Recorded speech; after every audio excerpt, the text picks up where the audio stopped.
Boa noite, a graça e a paz do nosso Senhor e Salvador Jesus, amigos do Facebook, Igreja Batista Governador Portela. Estamos mais uma vez, nessa transmissão desse estudo de João.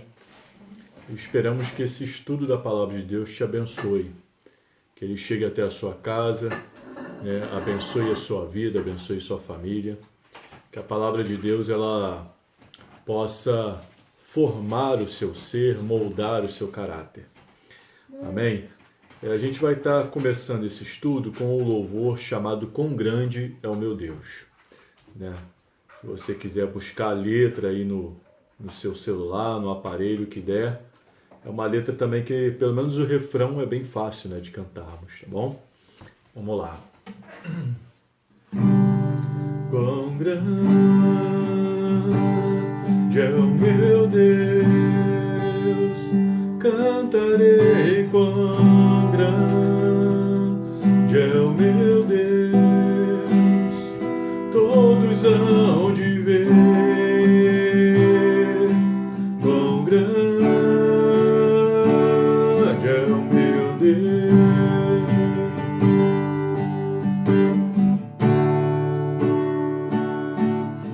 Com esplendor de um rei, em majestade e luz, faz a terra se alegrar, faz a terra se alegrar. Ele é a própria luz, e as trevas vão fugir, tremer com sua voz, tremer com sua voz. Quão grande é o meu Deus, cantarei quão grande é o meu Deus, todos hão de ver quão grande é o meu Deus.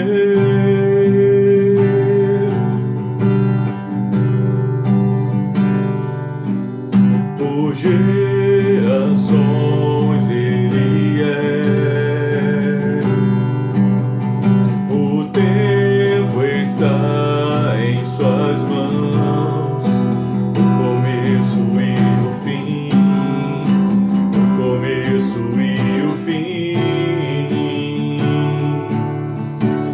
Três se formam em um: Filho, Espírito e Pai, o Cordeiro e o Leão, o Cordeiro e o Leão. Quão grande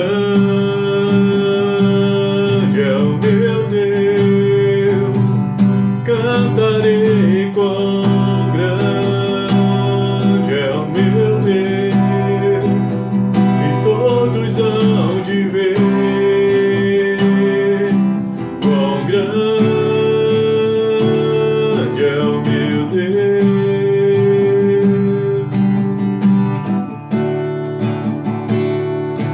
Quão grande é o meu Deus, cantarei quão grande é o meu Deus, e todos hão de ver quão grande é o meu Deus.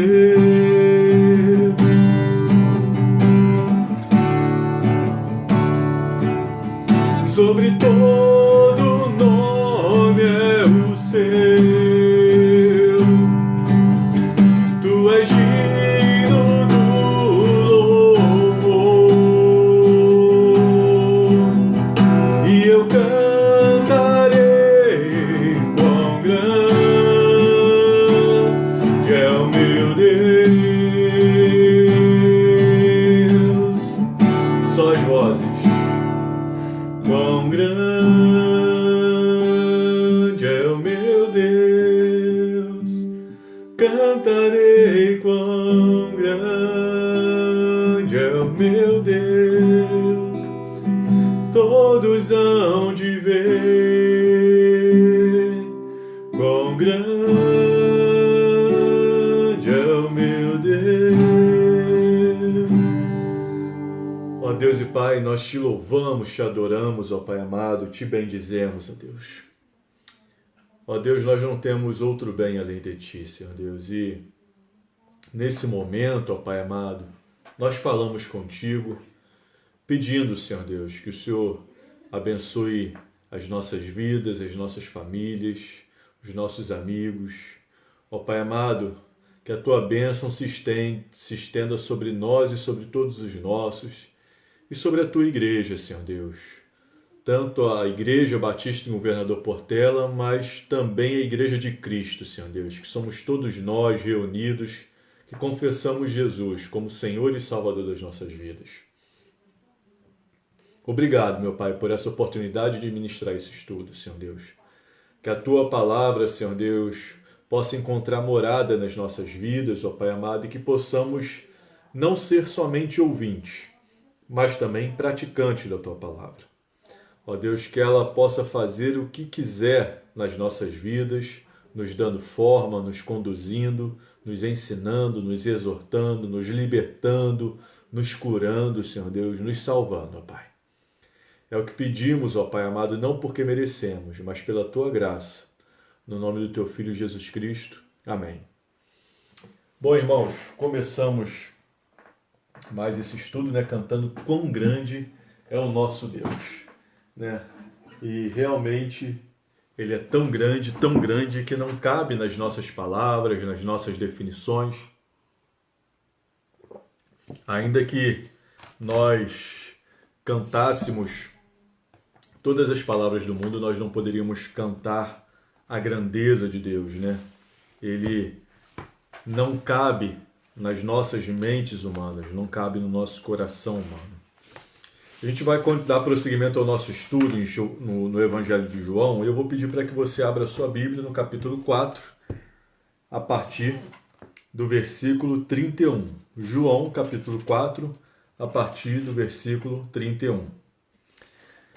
Nós demoramos bastante tempo nesses 30 versículos de João, capítulo 4, aqui, a última vez que nós estudamos, É um diálogo maravilhoso de Jesus com essa mulher samaritana, essa mulher que nós não sabemos o nome, mas sabemos que tinha um certo conhecimento em relação à teologia, esperava a vinda do Messias, E ali Jesus se revela para ela: eu sou o Messias.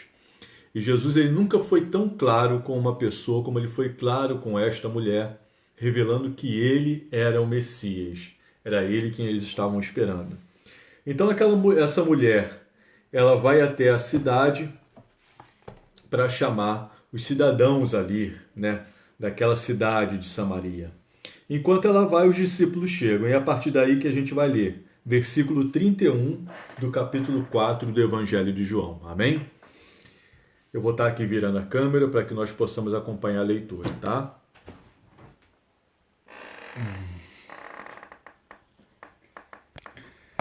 Enquanto isso, os discípulos pediam a Jesus... Espera aí, deixa eu ajustar o foco. Me perdoem, meus irmãos. Pronto. Versículo 31. Enquanto isso, os discípulos pediam a Jesus dizendo: Mestre, coma. Mas ele lhes disse: Tenho para comer uma comida que vocês não conhecem. Então os discípulos começaram a dizer entre si: Será que alguém lhe trouxe algo para comer? Versículo 34. Jesus lhes declarou: A minha comida consiste em fazer a vontade daquele que me enviou e realizar a sua obra. Vocês não dizem que ainda faltam 4 meses até a colheita? Eu, porém, lhes digo: levantem os olhos e vejam os campos, pois estão maduros para a colheita. Quem colhe recebe desde já a recompensa e ajunta seu fruto para a vida eterna, para que se alegrem ao mesmo tempo o que semeia e o que colhe. pois no caso é verdadeiro ditado: um é o que semeia, outro é o que colhe. Eu os enviei a colher o que vocês não semearam. Outros trabalharam e vocês aproveitaram o trabalho deles. Amém. Depois a gente continua a partir do 39. Eu vou estar aqui ajeitando. Então a gente tem aqui, enquanto a mulher vai na cidade chamar o restante dos samaritanos, anunciar que havia encontrado o Messias, né? Os discípulos chegam. Jesus estava sozinho com aquela mulher, os discípulos chegam. Os discípulos chegam e a mulher sai. E os discípulos tinham ido pegar comida, eles estavam fazendo uma viagem, voltando de Jerusalém e indo para Judéia, mais especificamente para Galiléia, né? E nesse caminho eles passam por Samaria, né? E os discípulos estavam preocupados com Jesus, era ali a hora do almoço, né? Pelo que nós vimos no estudo passado, por volta de 12:00, 1h. E o mestre devia estar com fome. E os discípulos, se preocupando com o mestre, falam: coma, mestre. Né? Os discípulos preocupados com o seu líder, né? Coma. E Jesus, ele começa a trazer o ensinamento. Olha, ele fala no versículo 32, né? Tenho para comer uma comida que vocês não conhecem, né? Ou seja, os discípulos ainda não conheciam essa comida que Jesus tinha para comer, né? E aí eles se indagam: será que alguém trouxe alguma coisa para ele comer? Né? Será que é um prato diferente, um prato típico de Samaria, né? E eles cometem o mesmo erro que cometeu Nicodemos, lá no capítulo 3 de João, quando Jesus fala assim: ó, necessário vos é nascer de novo. É necessário nascer de novo para entrar no reino dos céus. E ele fala assim: porventura eu posso voltar ao ventre da minha mãe sendo velho? Então algo que era espiritual, algo que era, entre aspas, metafísico, né, além do que os olhos poderiam ver, né, aquele homem ele pensa que é literal. Da mesma maneira a mulher, quando Jesus fala assim, aqui no próprio capítulo 4, ó, se você soubesse quem é que te pede água, você lhe pediria, eu te daria da água da vida, e todo aquele que bebe dessa água nunca mais terá sede. Então essa mulher ela fala assim: nossa, então me dá dessa água que eu não quero voltar aqui nesse poço para pegar mais essa água. A literalidade. E aqui os discípulos acham que essa comida é um outro tipo de comida, uma comida diferente, do qual ele tira a dúvida e fala assim: olha, a minha comida é fazer a vontade do meu Pai, a vontade daquele que me enviou. Irmãos, embora nós tenhamos muitas necessidades físicas, eu agora vou beber uma água, temos a necessidade da água, temos a necessidade de comer para nos mantermos vivos. É bom termos uma boa alimentação, é bom nos hidratarmos sempre, estarmos sempre bebendo água. Embora isso seja importante, há algo que é mais importante: a vontade de Deus. E é isso que Jesus quer mostrar para os seus discípulos. Fazer a vontade do Pai é a nossa maior necessidade.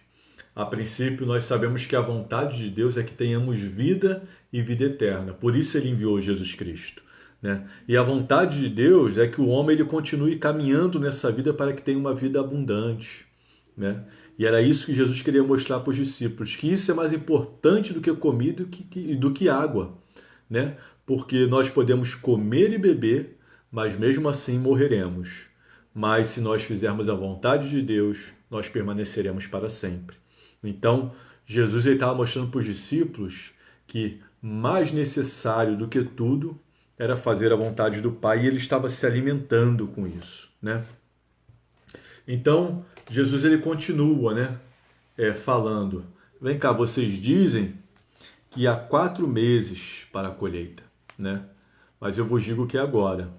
Isso parece que era um ditado popular para que as pessoas não se apressassem. Olha, não precisa ter pressa agora em colher, não tenta precipitar a colheita. Se você colher antes da hora, não vai dar certo.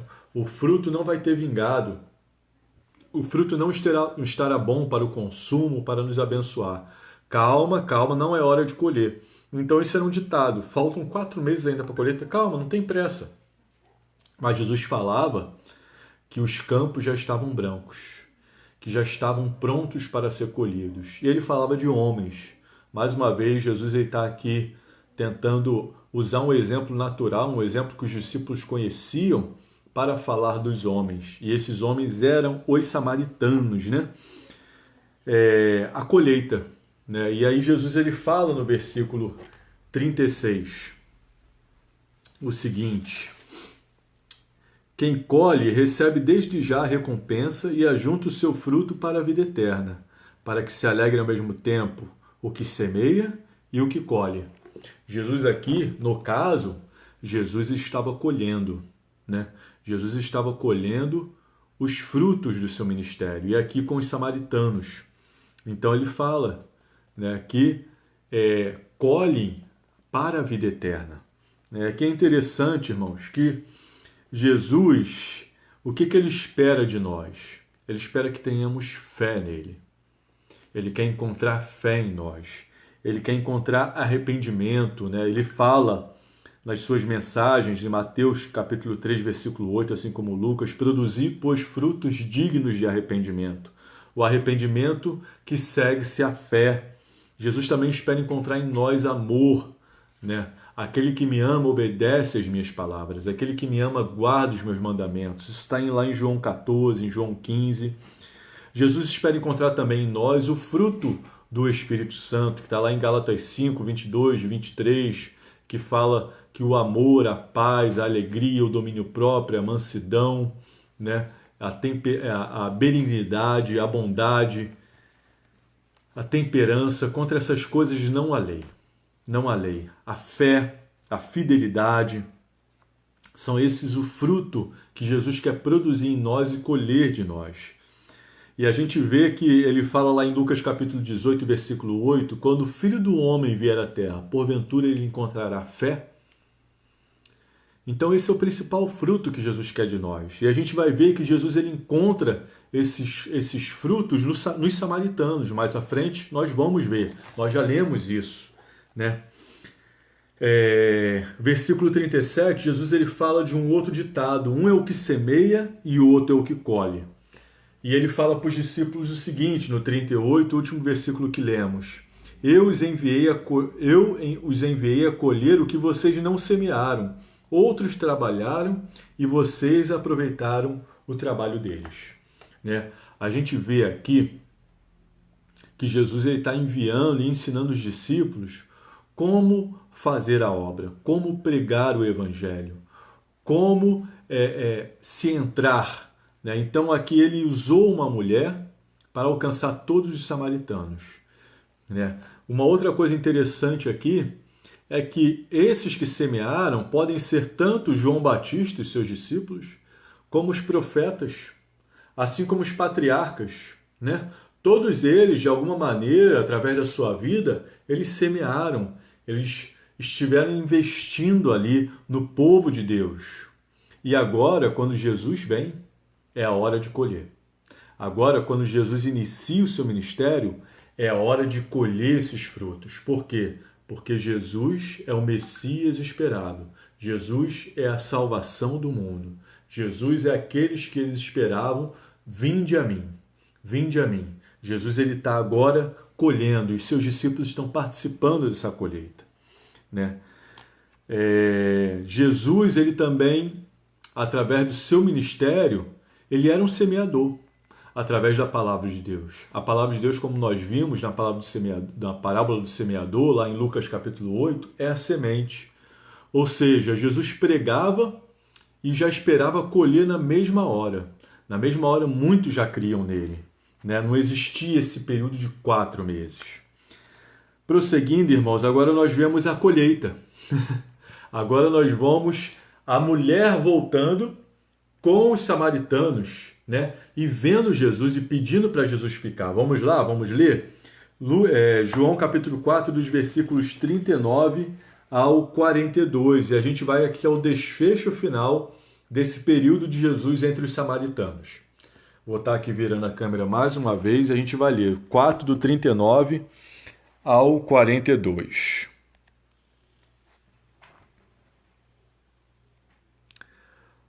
Muitos samaritanos daquela cidade creram em Jesus por causa do testemunho da mulher, que tinha dito: Ele me disse tudo o que eu já fiz. Quando, pois, os samaritanos foram até Jesus, pediram-lhe que permanecesse com eles. E Jesus ficou ali 2 dias. Muitos outros creram nele por causa da palavra de Jesus e diziam à mulher: Agora não é mais por causa do que você falou que nós cremos, mas porque nós mesmos ouvimos e sabemos que este é verdadeiramente o Salvador do mundo. Amém. Depois a gente prossegue a partir do 43. Então, meus irmãos, meus amigos, aqui nós temos o desfecho final desse período de Jesus entre os samaritanos. Lembrando que os samaritanos eram um povo considerado inimigo pelos judeus. Mas para Jesus ele veio, os samaritanos falaram, como Salvador do mundo. Jesus só tem um inimigo. Só um inimigo, que é o inimigo comum de todos nós, das nossas almas. O resto dos povos, Jesus ama. Deus, ele ama o mundo e Jesus, no amor de Deus, ele também ama este mundo. Então a gente vê aqui que muitos samaritanos creram, muitos frutos foram ganhos para Jesus através do testemunho daquela mulher. E aí os samaritanos pedem para que Jesus fique ali com eles e Jesus fica 2 dias pregando o evangelho, pregando a palavra. E aí no versículo 4, no versículo 41, muitos outros creram nele por causa da palavra de Jesus.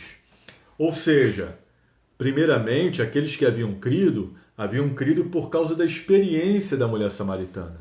Agora, nesses 2 dias, eles mesmos estavam ouvindo pessoalmente as palavras de Jesus, a sabedoria de Jesus, estavam tendo experiências com Jesus e eles estavam crendo por se relacionar diretamente com Jesus. Muitas vezes não é assim na nossa vida cristã. Primeiro a gente ouve falar de Jesus através de um amigo. E como aquela pessoa, muitas vezes ela inspira confiança em nós, nós ficamos curiosos.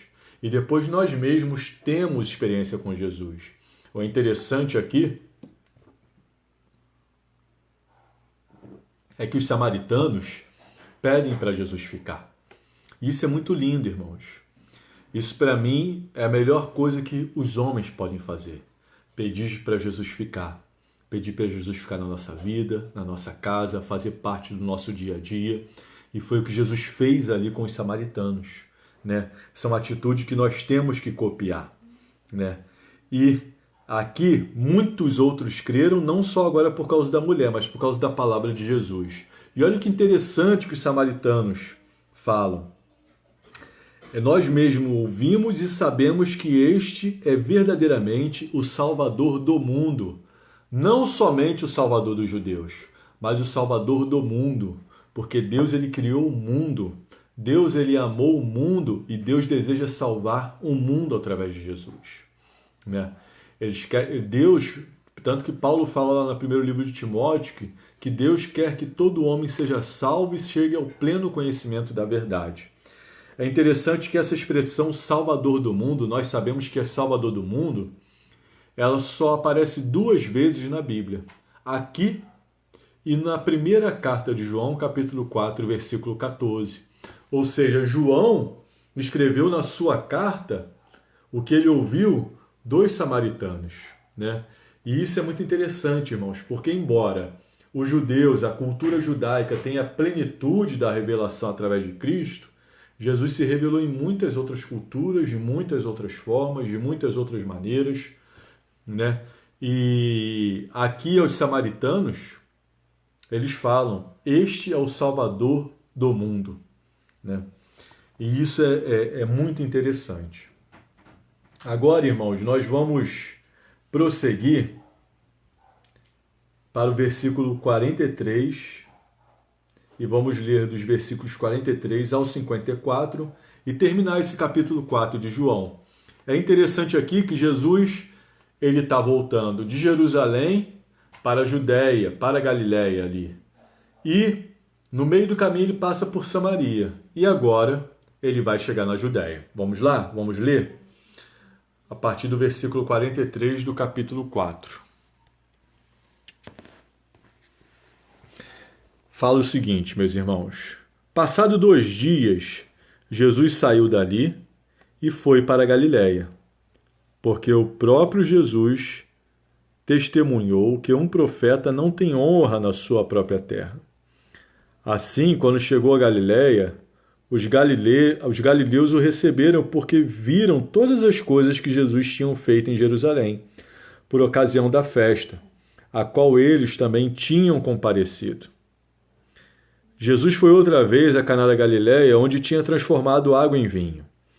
E havia ali um oficial do rei cujo filho estava doente em Cafarnaum. Quando ouviu dizer que Jesus tinha vindo da Judéia para a Galiléia, foi até ele e pediu-lhe que fosse curar o seu filho, que estava morrendo. Então Jesus lhe disse: se vocês não virem sinais e prodígios, de modo nenhum crerão. O oficial pediu mais uma vez: Senhor, venha, antes que meu filho morra. Jesus respondeu: vá, o seu filho vai viver. O homem creu na palavra de Jesus e partiu. Quando já estava a caminho, os seus servos vieram ao encontro dele, anunciando-lhe que o seu filho estava vivo. Então perguntou a que horas o seu filho havia se sentido melhor. Informaram: ontem, à 1 hora da tarde, a febre o deixou.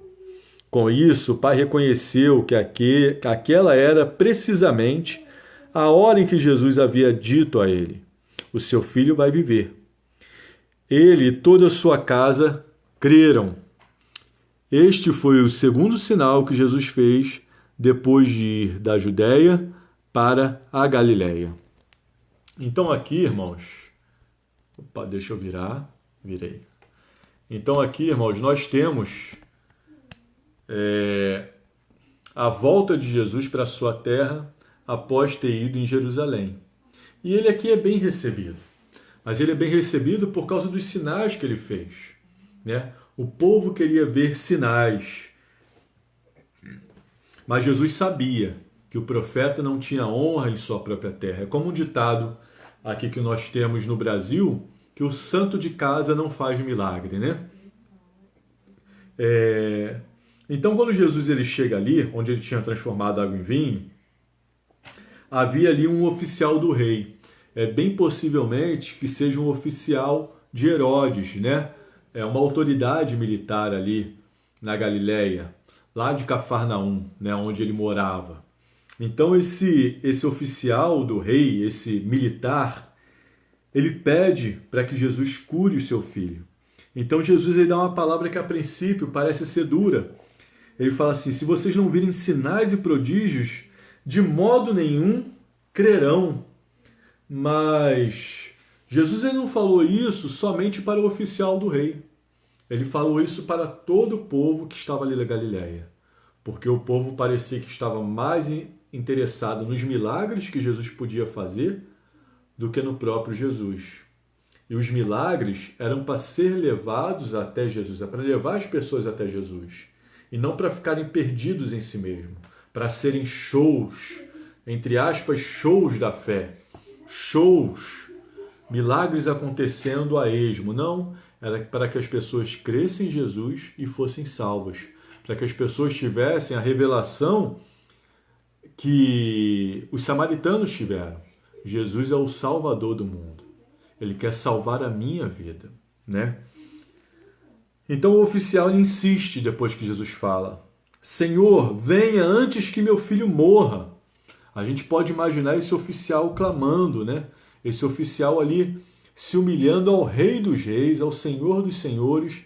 E Jesus lhe dá uma palavra: vai, vai, o seu filho vai viver. E aqui é interessante porque no versículo 50, o homem creu na palavra de Jesus e partiu. É interessante, né, irmãos? Porque ele crê e ele já vai conferir, ele acredita naquilo. Meu filho vai viver. Jesus falou que meu filho vai viver e ele parte. A crença, o crer, a fé sempre demanda uma atitude.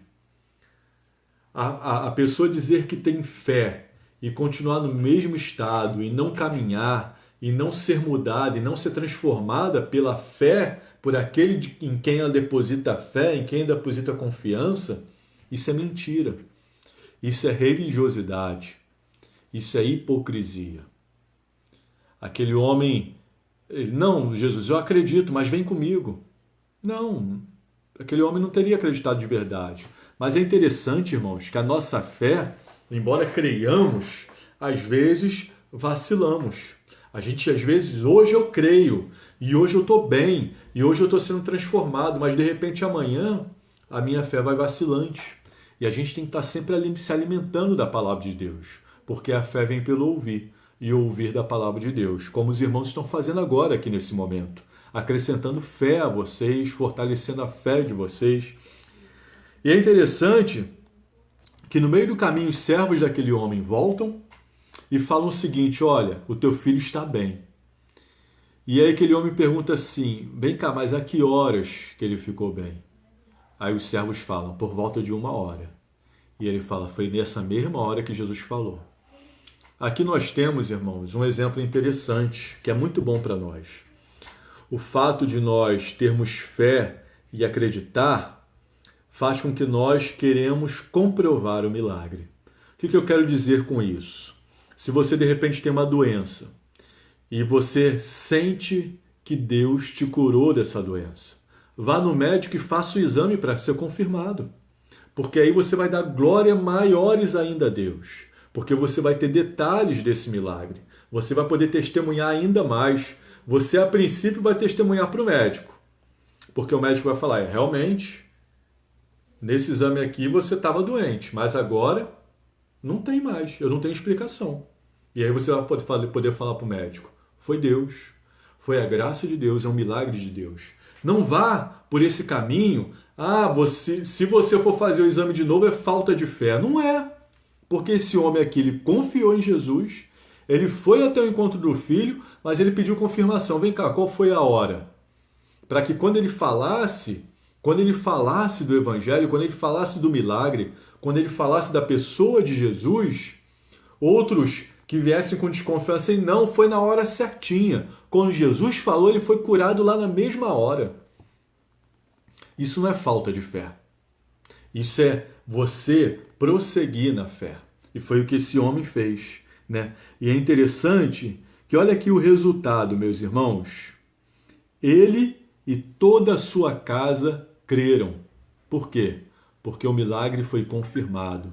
Porque ele pôde dar detalhes. Ele, quando reuniu a sua família, ele fala assim: olha, ele falou, vai e seu filho vai viver. E a hora que ele falou foi a hora que ele melhorou aqui.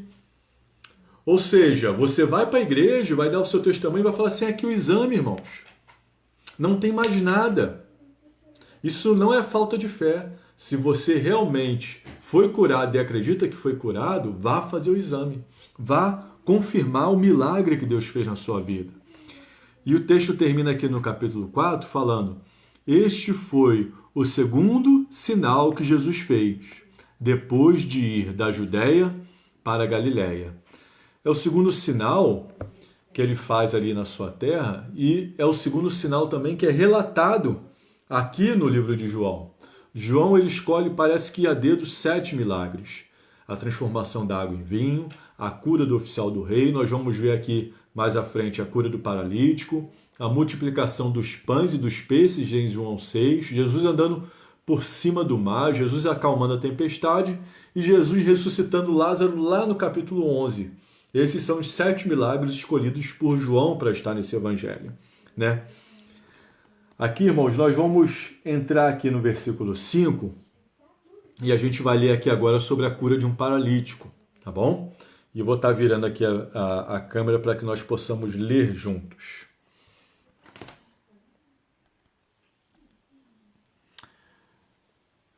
João capítulo 5. Passadas essas coisas, havia uma festa dos judeus e Jesus foi para Jerusalém.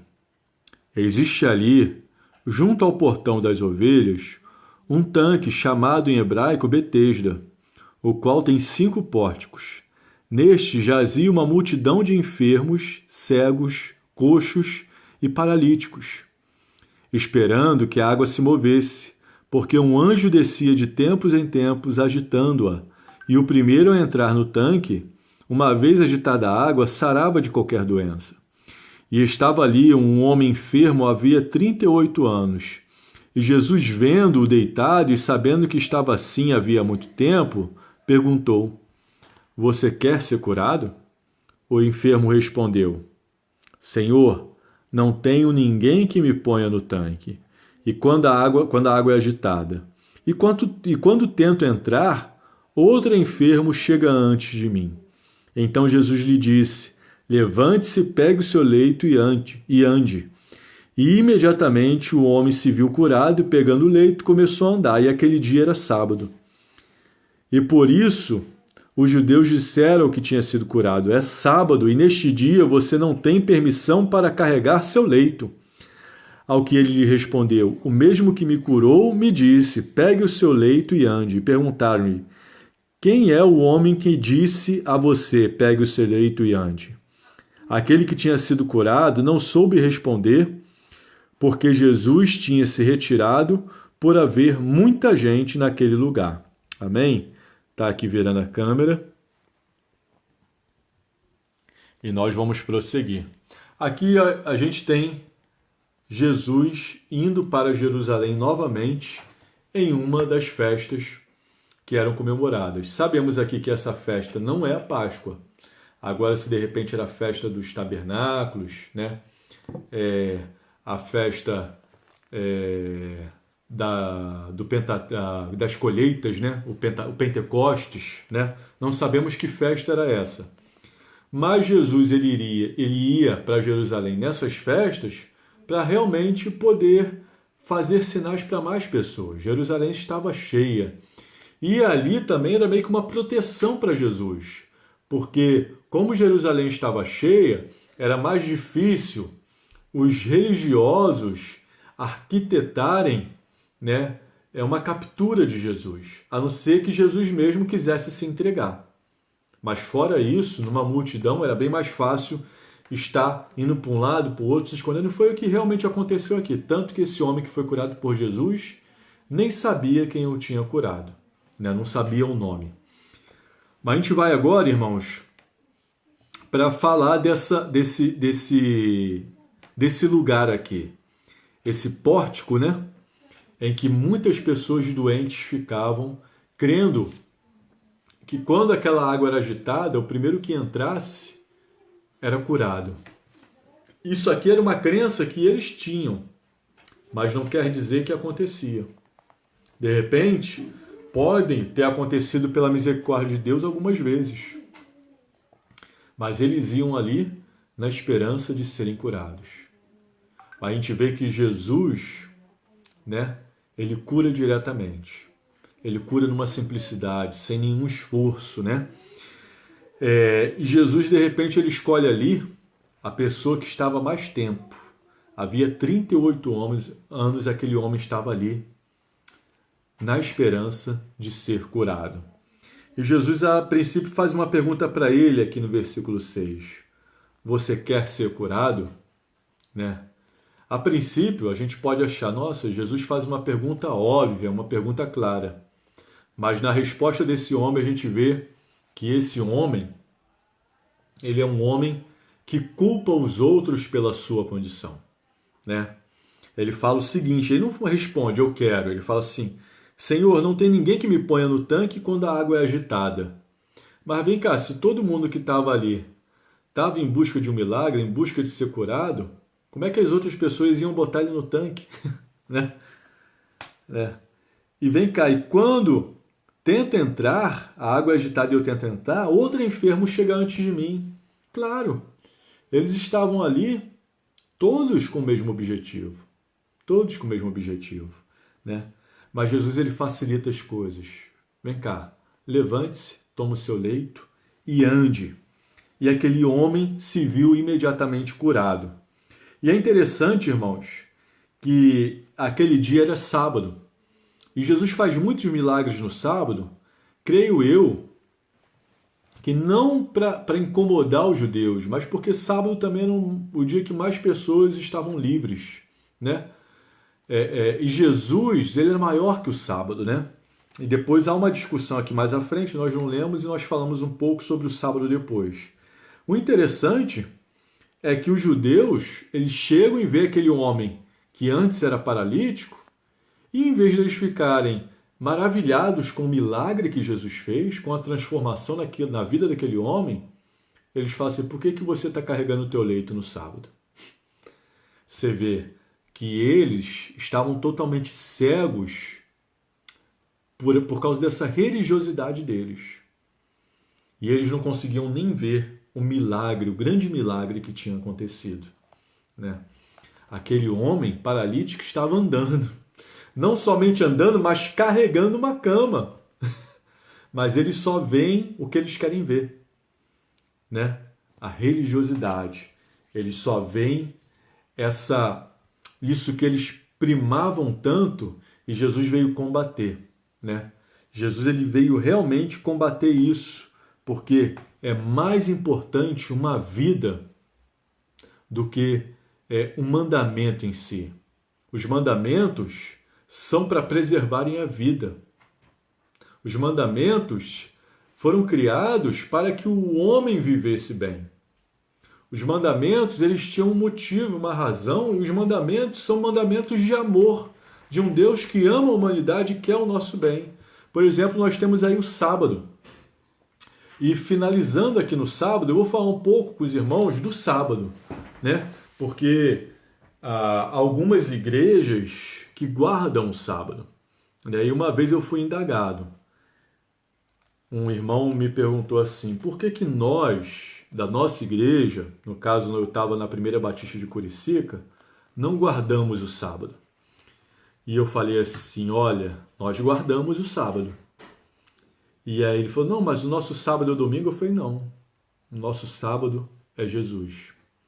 A palavra, o sabat, no hebraico, né, o shabá, ele significa descanso, descansar. Quando Deus ele descansa no sétimo dia após haver criado a terra, é como a gente hoje tem a expressão sextou, né? Hoje é sexta-feira, então sextou. No caso, aqui é um sabadou. O sabadar é descansar. Ou seja, quando nós cremos em Jesus, nós descansamos. Jesus é o nosso sábado. E quando a gente pega a lei, e na lei está escrito: aquele que não guardar o sábado morrerá, substitua o sábado por Jesus. Aquele que não guardar, Jesus morrerá. Jesus é o nosso sábado. Jesus é o nosso descanso. Jesus. Simples assim. Tanto que Jesus fala que ele é o Senhor do sábado.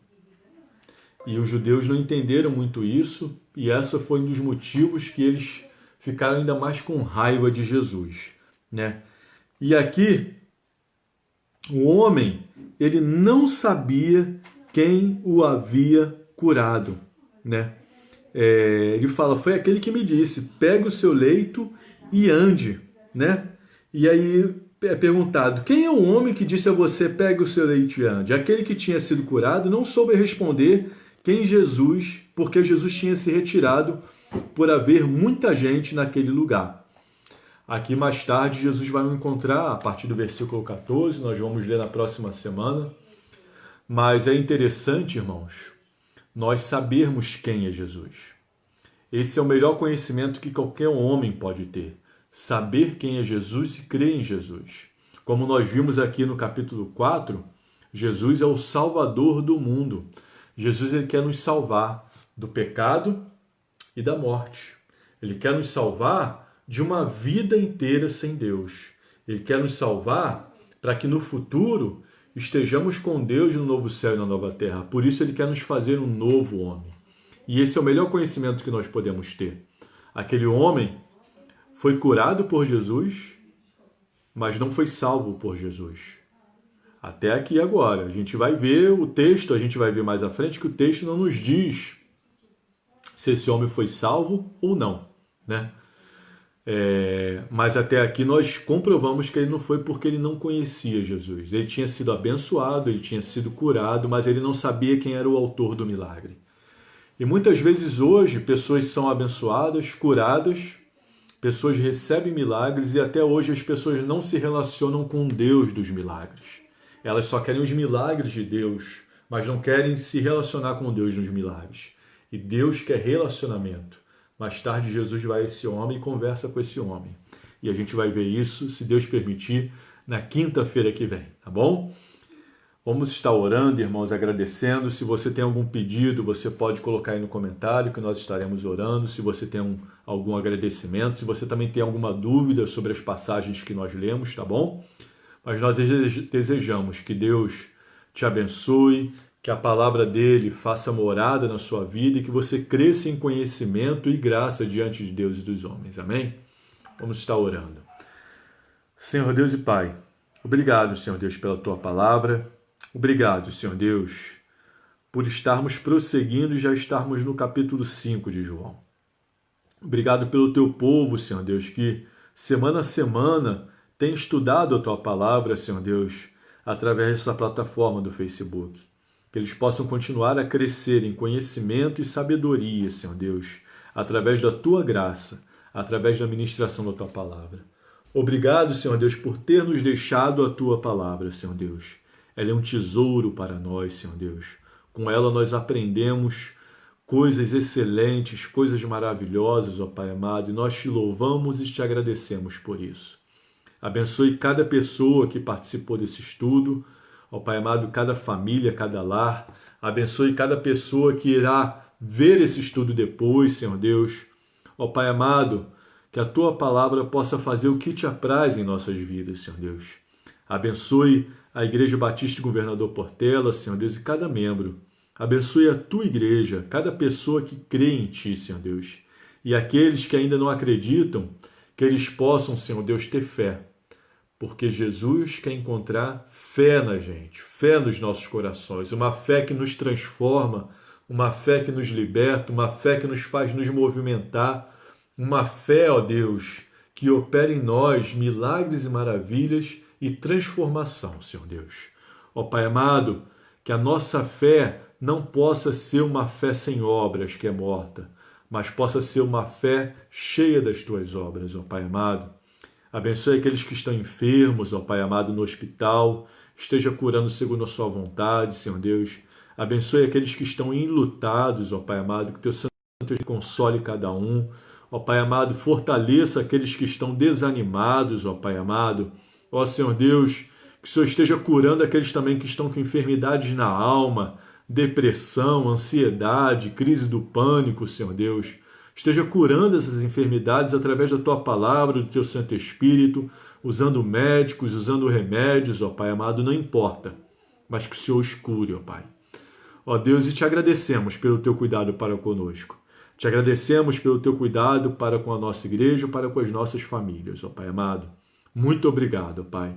No nome de Jesus, amém. Deus abençoe. A paz, meus irmãos.